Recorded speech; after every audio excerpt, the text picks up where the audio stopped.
All right, here we go back into it now. AI might be the most significant invention of, well, maybe of my lifetime. I mean, other things incrementally changed how we were learning, how we were improving transportation, education, medication, communication, all these things, right? Incrementally. All of a sudden, boom. You've got AI that can help diagnose what your illness might be. You've got AI that can help you understand problems. Look, I use AI for all sorts of things. I guess I'm the exception in my age group. I use it for all sorts of things. I'll go in and say, okay, give me the mortgage rates. Give me the amortization table for this amount. Tell me what, the first president did in order to go to war, whatever it might be. History, science, everything. Join me now, Marc Beckman, author of Some Future Day, How AI is Going to Change Everything. But it's leaving a lot of people 50 plus behind. Not me, apparently, Marc. I guess I'm on board with it, but a lot of people are not. Welcome back. Good morning. It's great to see you today. Good to see you. And look, I'm great. AI is changing everything. It can diagnose illness. It can tell me what kind of dog food I need to keep my dog healthy. It can tell me about history. I mean, it depends on what you ask it a question.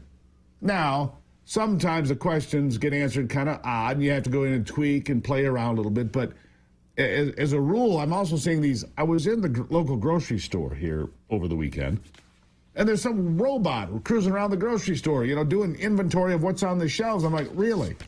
Great. It's everywhere, isn't it? Amazon has been using robots like that in their warehouses for probably over a decade now. It's given them a great advantage. Look, Steve, you're a learned individual. You're well-read, you're curious, and you realize that artificial intelligence can provide you with a real benefit, with a real advantage, and that's why you're using it. I think what you're referencing is this new Pew Research Center report that came out on June 25th regarding ChatGPT. Specifically, when you talk about you being a person who's 50 and older, who is in the minority as it relates to using ChatGPT. In the report, Pew reported that only 25% of individuals between the ages of 50 and 64 are using ChatGPT now, whereas those individuals below 30 are 58% of those individuals below 30 years old are now using ChatGPT. But that's ChatGPT specific, and I'm not surprised by these numbers. I think we're trending in the right direction.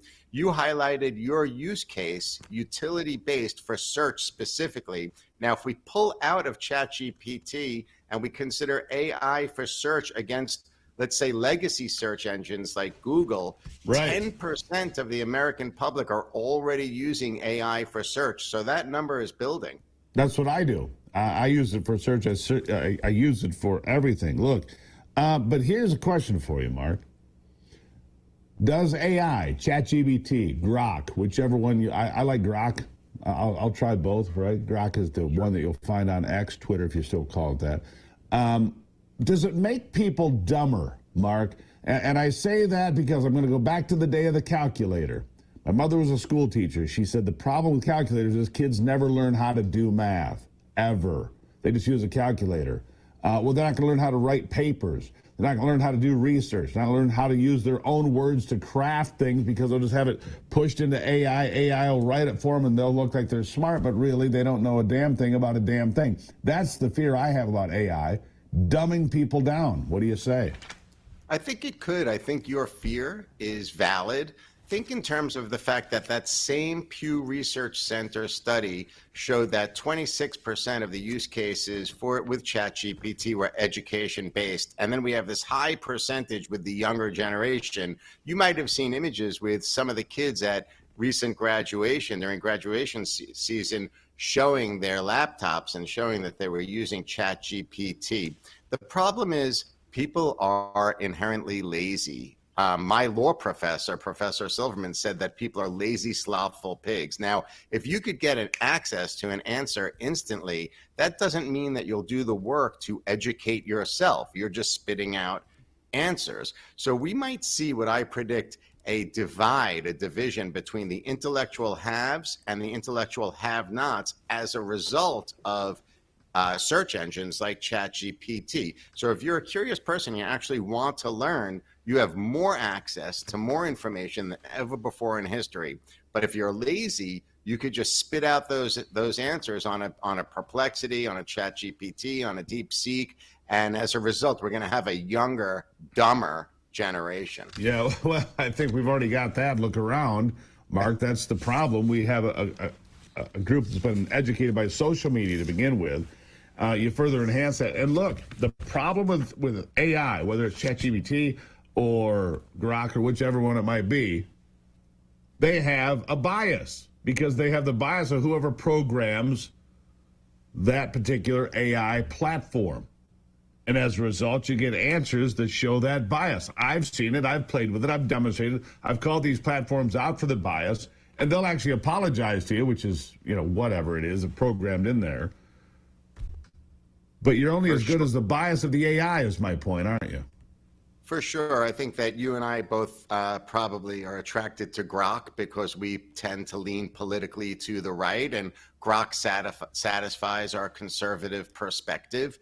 But there's a problem with that too, as it relates to education and our next generation, because the way that these large language models are trained matters. So, for example, the Chinese platform DeepSeek has trained it in a way that rewrites history. It's not the way we Americans see history. For example, Tiananmen Square never happened. Xi Jinping is this great democratic elected leader, and the Uyghurs are not slaves. Now, if our generation is lazy and they're relying on information that's faulty or invalid, where does that put us in 5-10 years? Well, that's the point. And the Chinese infiltration is something we talk about pretty much daily on this program. So there it is again, the Chinese infiltration, whether it's physical or virtual, it's here every day. And the impact of they are the number one adversary of this, and in every country, not just America, but every country, because China wants to be in charge globally, not just regionally, not just in some places.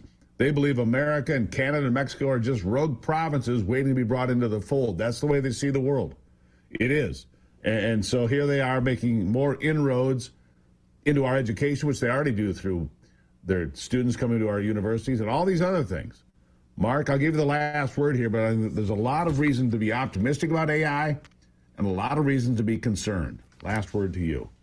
Look, at the end of the day, I'm a tech optimist, and I believe that artificial intelligence will fundamentally change our society for the better within 3 to 5 years. I encourage all of your audience to take the time and learn how they could use AI to increase their careers, to enhance their families, and improve their communities. A good starting point is really where we entered today's discussion with AI search engines like ChatGPT. The value is much greater than that of a Google. Yeah. Maybe we could use to root out commies. I'm just throwing it out there, Right. Commie identification through AI. There it is. Mark, greatly appreciate you as always. Thank you for being here. We'll talk again soon. Great to see you. There you have it. All right. After the break, we're going to talk with one of my good friends over at Patriot Mobile. Who's your phone service? If you have no concern about who it should be, you probably should take a closer look at Patriot Mobile after the break.